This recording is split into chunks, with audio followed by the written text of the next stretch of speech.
বিবাহের ক্ষেত্রে এমন নারী নির্বাচন করবে যার মধ্যে ধার্মিকতা ও আমল আখলাকের ক্ষেত্রে স্বামীর চেয়ে উত্তম। এতে সে নারী অর্থ সম্পদের ক্ষেত্রে স্বামীর সমতুল্য না হোক তাতে কিছু যায় আসে না। নারীর চেহারা গোলাকার হলে ভালো হয়। গোলাকার ও লম্বাকৃতির চেহারা সবই আল্লাহর সৃষ্টি, তবে গোলাকার চেহারার নারীর কিছু অতিরিক্ত বৈশিষ্ট্য থাকে যা সাংসারিক জীবনে সুখের সৃষ্টি করে। তদ্রূপভাবে স্ত্রী দূরের বংশের হওয়াটা বেশি উপকারী, কারণ নিকটাত্মীয়া অর্থাৎ চাচাতো, ফুপাতো, মামাতো, খালাতো বোন ইত্যাদি আপন আত্মীয়ের মধ্যে দূরের রূপের তুলনায় ভালোবাসা ও মোহাব্বত কম হয়ে থাকে। এদের থেকে যে সন্তান জন্মগ্রহণ করে সাধারণত তারা মেধাশক্তি ও জ্ঞান গরিমায় দুর্বল হয়ে থাকে, কখনো কখনো বিকলাঙ্গ বা বিভিন্ন জটিল রোগের শিকার হয়ে থাকে।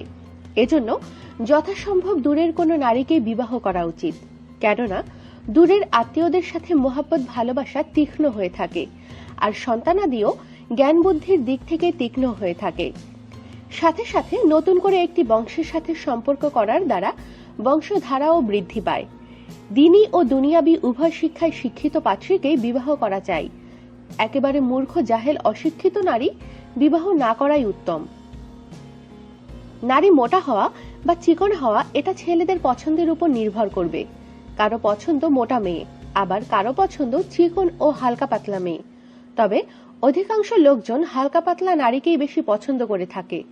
পক্ষান্তরে আরবের লোকেরা মোটা পাত্রীকেই বেশি পছন্দ করে। এক হাদিসে নবী করিম সাল্লাল্লাহু আলাইহি ওয়াসাল্লাম বলেন, তোমরা এমন মহিলাকে বিবাহ করো যার থেকে বেশি সন্তান জন্ম নেয়। প্রশ্ন হতে পারে যে বিবাহের আগেই অধিক সন্তান হওয়ার নিদর্শন কি? এ বিষয়টি বুঝতে হলে উক্ত মেয়ের সহোদরা বোনের কতগুলো সন্তান বা উক্ত মেয়ের কতগুলো বোন রয়েছে, কিংবা তার ভাইয়ের সন্তানাদি কতজন, তাদের সন্তানাদি বেশি হলে আশা করা যায় যে এ মহিলার থেকেও অধিক সন্তানাদি হবে। বিবাহের ক্ষেত্রে নির্বাচিতা নারী যেন বাজা না হয়। বাজা বলা হয় ওই নারীকে যার সন্তান জন্ম দেওয়ার যোগ্যতা নেই। কেমন নারীকে বিবাহ করা উচিত না? জ্ঞানীরা বলেন, কিছু বৈশিষ্ট্যের অধিকারী মেয়েদের বিবাহ না করাই উত্তম। 1. যে সকল মহিলা সব সময় বিরক্ত হয়ে থাকে এবং সব ক্ষেত্রেই যে সব মহিলা হা হুতাশ করে, কিংবা সব সময় যে মহিলা অসুস্থ থাকে, এসব মেয়েদেরকে বিবাহ করলে সাংসারিক জীবনে কোনো কাজে বরকত পাওয়া যায় না। 2. উপকার করে খোটা দানকারী মহিলা। 3. প্রথম স্বামীর প্রতি আসক্ত মহিলাকে বিবাহ করা থেকে বিরত থাকতে হবে। 4. যেসব মহিলা সর্বক্ষণ সাজগোজ নিয়ে ব্যস্ত থাকে। 5.